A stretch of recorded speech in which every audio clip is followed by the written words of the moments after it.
Hey, what's going on, everybody? Don Martino here, back again to talk about Star Wars The Bad Batch Season 3. Super stoked to talk with you guys about this because it's been a little bit. I know I've been backed up with Dune 2 hype and Oscars hype, so I'm very excited to get back into The Bad Batch. Today, we're going to be talking about episodes 4 through 7, and episode 4 is directed by Brad Rao and Saul Ruiz. The episode's entitled A Different Approach, and I really enjoyed this episode. I got to be honest with you, I thought that this really just carried the story forward, and at the ending there was a cliffhanger that kept me super intrigued, and I like that this season again has kept on that track of telling one overarching story and continuing on that path. Episode 5 is called The Return. It's directed by Brad Rao and Nathaniel Villanueva, and again this one just continues down that path of the storytelling, which I thoroughly enjoyed. And there's even something that was very reminiscent of Doom Part 2, which was awesome because I had just seen Doom Part 2 again, I think, before this episode dropped, or maybe it was the first time I saw Doom Part 2 when this episode dropped. I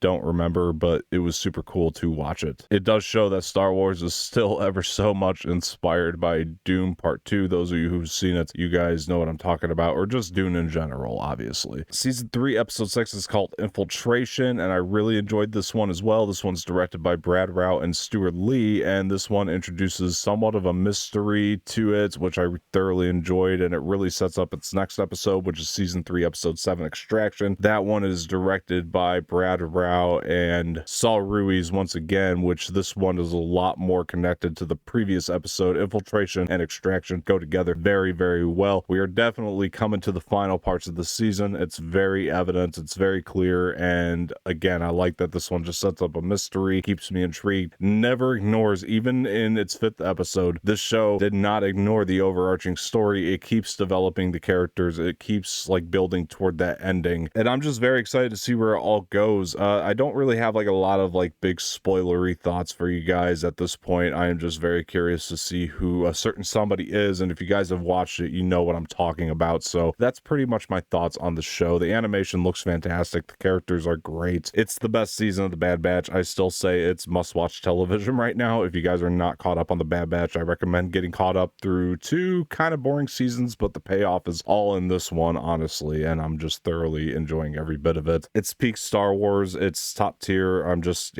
loving this, so I can't wait for more things to come. I'm thoroughly enjoying the arc of Crosshair. I'm loving Amigo's development and growth throughout this series. I think that stuff has played tremendously well. All right, guys, now it's your turn to let me know what you thought of these 4 episodes of The Bad Batch. I'm excited to watch more and talk to you guys about more. Let me know in the comments section below. And if you like what you saw here today, please hit the like button below, subscribe to the channel, leave some feedback in the comment section, share this with your friends, and hit the bell for notifications. It's always much appreciated. Once again, I am Don Martino, and I will talk to you guys later.